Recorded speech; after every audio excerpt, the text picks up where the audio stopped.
नवरात्रि का दूसरा दिन माँ ब्रह्मचारिणी और दुर्गा सप्तशती की कथा। नमस्ते दोस्तों, आप सभी को नवरात्रि के दूसरे दिन की शुभकामनाएं। आज हम माँ दुर्गा के दूसरे स्वरूप माँ ब्रह्मचारिणी की महिमा और दुर्गा सप्तशती के दूसरे अध्याय की कथा सुनाएंगे। यह कथा शक्ति, तप और विजय की कहानी है जो हमें जीवन में आगे बढ़ने की प्रेरणा देती है। तो चलिए इस पवित्र कथा में डूबते हैं और माँ का आशीर्वाद लेते हैं। नवरात्रि का दूसरा दिन माँ ब्रह्मचारिणी को समर्पित है। ब्रह्म का अर्थ है तप और चारिणी का अर्थ है आचरण करने वाली, यानी माँ ब्रह्मचारिणी तप की देवी हैं। वे सादगी और संयम का प्रतीक हैं। माँ के इस रूप में उनके दाहिने हाथ में जप की माला और बाएं हाथ में कमंडल होता है। उनका वस्त्र सादा सफ़ेद होता है जो पवित्रता और एकाग्रता को दर्शाता है। माँ ब्रह्मचारिणी ने भगवान शिव को पाने के लिए कठोर तप किया था। उनकी तपस्या की कहानी हमें सिखाती है कि अगर मन में दृढ़ संकल्प हो तो कोई भी लक्ष्य असंभव नहीं है।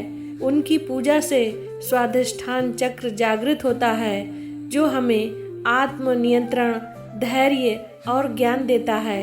लेकिन आज की कथा हमें माँ की उस शक्ति से भी जोड़ेगी जो असुरों का संहार करती है। तो चलिए अब दुर्गा सप्तशती के दूसरे अध्याय की कथा सुनते हैं। महिषासुर का अत्याचार।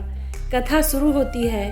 प्राचीन समय में जब असुरों का एक राजा हुआ करता था, महिषासुर बड़ा बलशाली और क्रूर था। उसने ब्रह्मा जी से वरदान मांगा था कि उसे ना कोई पुरुष मार सके, ना कोई देवता और ना ही कोई मानव।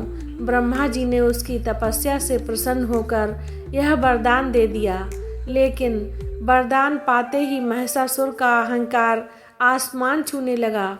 उसने सोचा कि अब उसे कोई नहीं हरा सकता। उसने अपनी विशाल सेना के साथ तीनों लोकों पर हमला बोल दिया। सबसे पहले उसने पृथ्वी पर अत्याचार शुरू किया। ऋषि मुनियों के आश्रमों को नष्ट किया, निर्दोष लोगों को मार डाला और चारों ओर हाहाकार मचा दिया। फिर वह स्वर्ग पर चढ़ा। देवताओं की सेना उसके सामने टिक नहीं सकी। इंद्र, अग्नि, वायु, सूर्य सभी देवता उससे हार गए। महिषासुर ने स्वर्ग पर कब्जा कर लिया और इंद्र का सिंहासन छीन लिया। देवता डर के मारे इधर उधर भागने लगे। देवताओं को समझ नहीं आ रहा था कि अब वो क्या करें। वे सब एकत्र हुए और त्रिदेव ब्रह्मा, विष्णु और शिव के पास गए। उन्होंने हाथ जोड़कर कहा, हे त्रिदेव, हमारी रक्षा करो, यह महिषासुर हमें नष्ट कर देगा। उसका वरदान ऐसा है कि उसे कोई पुरुष नहीं मार सकता। हमारी शक्ति उसके सामने कम पड़ रही है। ब्रह्मा जी बोले, यह महिषासुर बहुत चालाक है। उसने ऐसा वरदान मांगा है कि हम भी उसे हरा नहीं सकते। विष्णु जी ने कहा, हमें उस शक्ति की जरूरत है जो इस वरदान को तोड़ सके।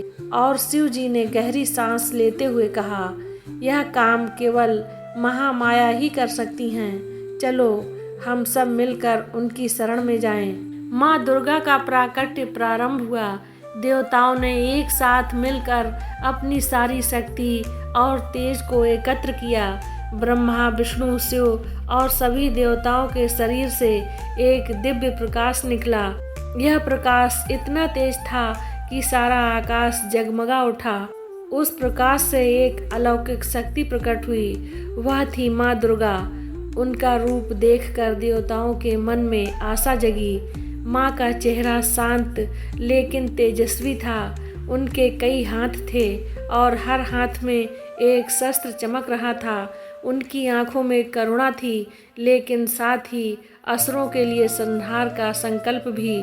देवताओं ने माँ को अपनी व्यथा सुनाई। हे माँ, महिषासुर ने हमें परेशान कर दिया है। वह स्वर्ग पर कब्जा जमाए बैठा है। उसका वरदान उसे अजेय बना रहा है। कृपया हमारी रक्षा करें। माँ दुर्गा ने मुस्कुराते हुए कहा, हे गणदेव, चिंता मत करो, मैं उसका संहार करूंगी। वह यह भूल गया कि उसका वरदान उसे किसी नारी से नहीं बचा सकता। माँ दुर्गा ने अपने सिंह पर सवार होकर महिषासुर की सेना पर हमला बोल दिया। उनकी गर्जना से धरती कांप उठी। महिषासुर की सेना में हड़कंप मच गया। माँ ने अपने शस्त्रों से असुरों का संहार शुरू किया। तलवार से एक असुर का सिर काटा, त्रिशूल से दूसरे को भेद दिया और चक्र से तीसरे को नष्ट कर दिया।